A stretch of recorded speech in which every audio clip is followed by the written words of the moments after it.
Most of us believe we are not alone in the universe. In 2017, a survey of over 26,000 people from 24 different countries found that 61% of respondents believe that there is some form of life on other planets. 47% of people believed that these life forms represented intelligent alien civilizations. Similar results were found during a poll of 1,114 Americans in 2012, and again in 2014 when some 2,000 British adults and children were asked about the existence of extraterrestrials. The majority of humanity, it would seem, believes in some form of life beyond Earth. For some, belief goes beyond speculation. It is influenced by personal experience. In 2012, 1/10 of respondents to a National Geographic Society survey claimed that they had seen an unidentified flying object. The term UFO, although not necessarily meaning of extraterrestrial origin, often being equated with aliens in current usage of the term. And extraterrestrial visitations or close encounters are by no means limited to sightings. Intriguingly, or perhaps horrifyingly, there are people who claim to have been contacted by alien life forms. Contact which is unsolicited, non-consensual, and often unconscious. Whilst we do not have an exact number for how many people claim to have memories of being abducted by aliens, it has been said that the figure is likely to run into many thousands. Understandably, those who are skeptical of extraterrestrials having visited Earth are even more skeptical when it comes to claims of alien abductions. They are, for many, simply too fantastical to believe. If alien forms of life ever established contact with Earth, it would no doubt be one of the most sensational scientific discoveries mankind has ever made, and would therefore be world-shattering in its implications. There is a sense that many believe such a discovery simply couldn't happen without us realizing. If extraterrestrials did make contact, it would, they suppose, be an event of such magnitude that there would be no room for argument or misinterpretation. As such, claims of covert, sinister nighttime abductions are simply too poor quality and perhaps too quiet in terms of evidence, and can thus be easily explained away through the lens of human psychology. This standard approach to assessing claims of alien abductions by many mainstream scientists and commentators has bred a policy of dismissal. In this way, arch-skeptics like Professor Chris French, the head of anomalistic psychology at Goldsmiths University of London, is not alone when he suggests that the desire for fame and fortune can lead to exaggerated testimonies and the falsification of ever more elaborate claims of alien abductions. Disdainfully, he has cited so-called contactees who have profited from book deals and media appearances, including George Adamski, who in the 1940s and 1950s claimed to have witnessed UFOs and met with friendly so-called alien space brothers who allegedly took him for flights in their spacecraft.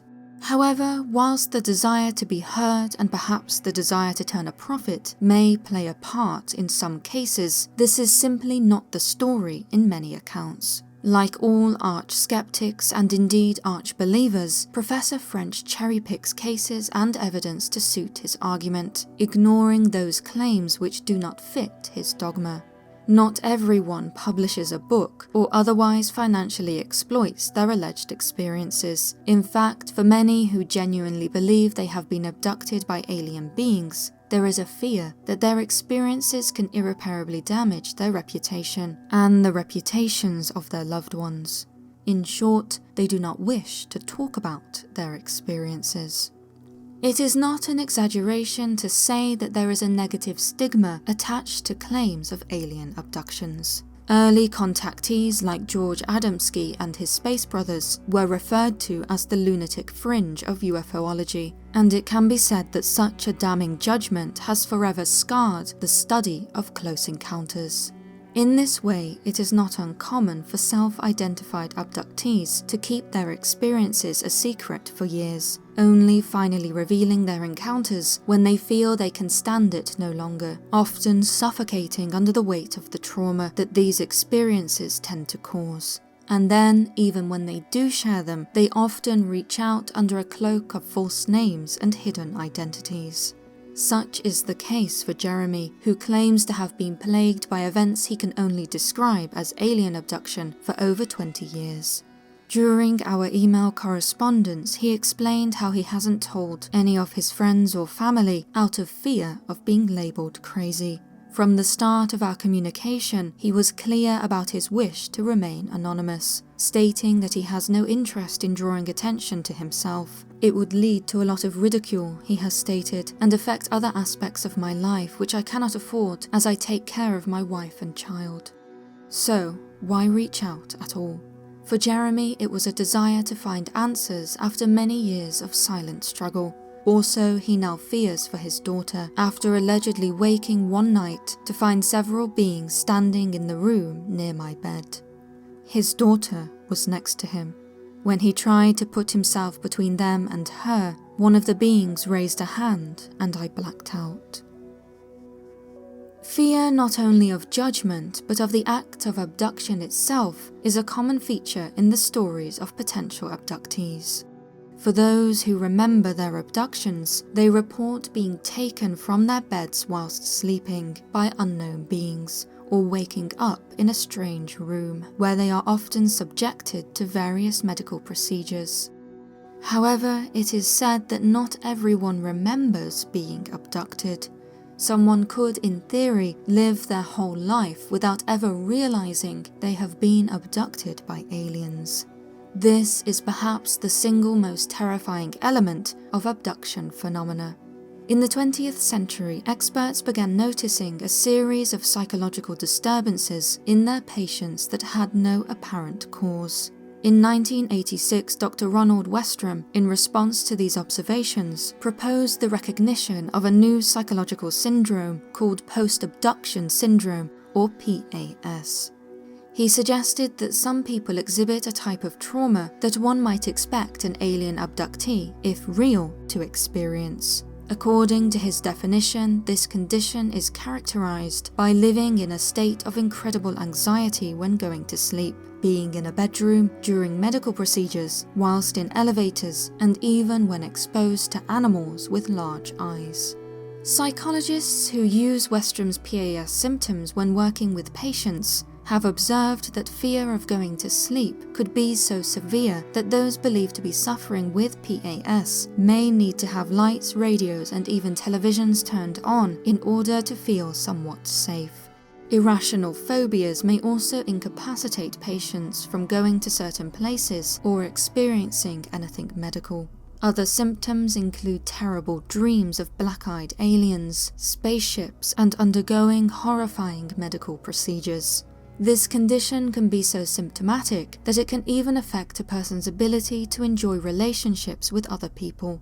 Often, PAS sufferers feel the constant need to move around from place to place. Post-abduction syndrome suggests that abductions most commonly occur without the abductee consciously remembering. Only a minority of abductees are able to recall their experiences, and even then, they often report that their memories are fragmented or suddenly return to them many years later. Such is the case in the well-known story of Barney and Betty Hill, whose supposed abduction happened in 1961, but they did not begin to explore the incident until 2 years later. The precursor to their exploration included strange dreams, in line with the characteristics of PAS. Another case involves Bill Brooks, a former British Army soldier who, despite claiming to have been abducted since early childhood, did not remember any of his experiences before the age of 44. Piecing these encounters back together, he claims, took over 20 years. The uncovering of abduction cases, therefore, is not always intentional. It is not so simple to say people knowingly share fantastical stories of close encounters with the hope of being believed. Often these people are scared, their lives debilitated by fears and anxieties which have no obvious cause. Strangely, as traumatic as abduction experiences can be for those who either knowingly or unknowingly experience them, there are others who report having adjusted to the phenomena, dismissing it as inconsequential to their lives. they move on and lead perfectly healthy and normal lives. And this is the difficult thing about alien abductions and abductees. It is not always what you might expect. Just as adjustments to innately repulsive experiences is shocking and unexpected, the backgrounds of alleged abductees often is too. When we consider the archetype of an abductee, rarely would we think of certified psychologists, highly trained soldiers, or successful lawyers. But these are precisely the sorts of people who report being abducted. According to John E. Mack, a Harvard psychiatrist who has studied abduction phenomena in depth, they seem to come as if at random from all parts of society. A Brazilian farmer who was diagnosed with radiation poisoning after claiming to have been abducted in 1957 went on to become a respectable lawyer. In Jeremy's case, some of his understanding about his abductions have been influenced by his own experiences having served in the US Air Force's Space Warfare Division. A question which has no doubt plagued the minds of all abductees at some point or another is why me? Why were they chosen to be abducted and subjected to traumatic experimentations and communications by alien life forms? It may be that there are some answers to be found in familial connections. That is to say, there are examples where close encounters seem to be inherited. David M. Jacobs, a professor of history and a keen UFOologist, has documented a case he personally investigated where a woman claimed to have been jointly abducted with her son by aliens in her basement. Another example comes from Jeremy, who, in the course of his emails, spoke of how he was born in the UK whilst his father, a US serviceman, was stationed at a United States Air Force-operated RAF base in Suffolk. I know there was quite a bit of UFO activity in Suffolk during that period, Jeremy explained, and so I wonder if that is what started this whole series of events. The now inactive military facility borders Rendlesham Forest, the location of the infamous alleged UFO incident that was reported only a few years before Jeremy's birth. My father used to speak of strange happenings in that region, as well as paranormal activity he experienced in our house and on the base.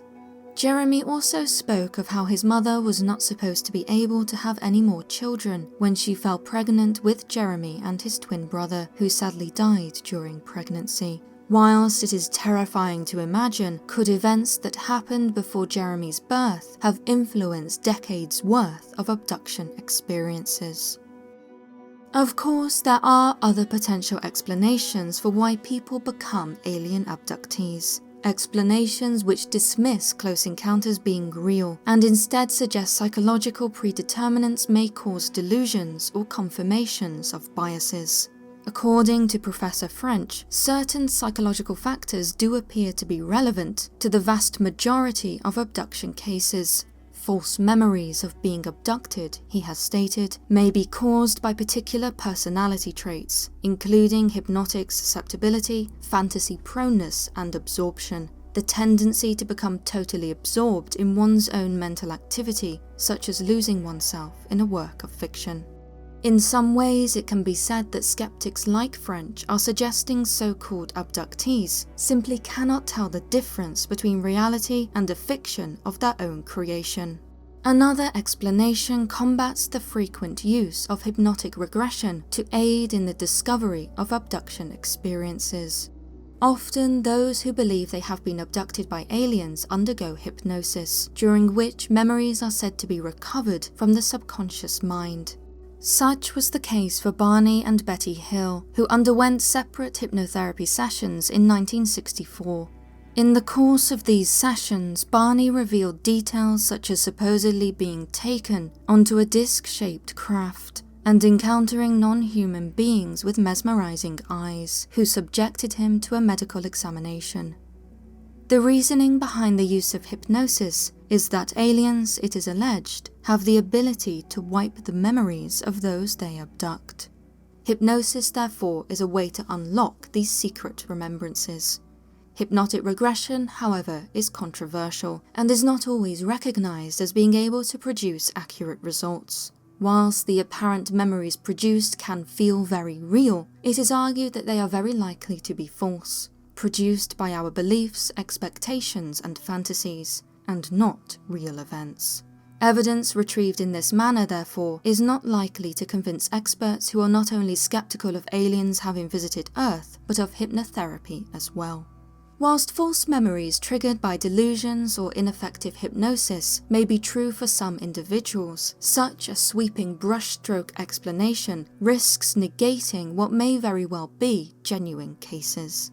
The world is never so black or white to give a one-size-fits-all explanation, especially not when handling phenomena as varied and complex as that which is reported by alleged alien abductees. There are so many people whose lives have been massively affected, and in some cases irreparably damaged, by events which they claim are abductions by extraterrestrial life forms. Often these experiences are reported as dating right back to childhood, suggesting that someone's entire life could be dismissed as a lie if we follow the strict explanations of skeptics. Obviously, this is not the case. There is something to be studied. Precisely what that is, however, is unknown. Are alien abductions real? Perhaps a better question to pose would be, if they are real, what do these aliens hope to gain by abducting people? The answer is perhaps so terrifying that most of us would simply rather dismiss the possibility of the phenomena altogether. Thank you for watching. If you enjoyed this video, please subscribe for more of the paranormal. Equally, if you would like another video on alien abductions, exploring other aspects including what has been described as happening during an abduction, please leave a comment below. I would love to explore this phenomena in more depth. Also, if you have an experience to share, either in regards to this topic or another paranormal topic, you can contact me via my website. The link to my contact form is in the description. You can also find links to similar videos that you might enjoy, which are also suggested on screen now. Until next time.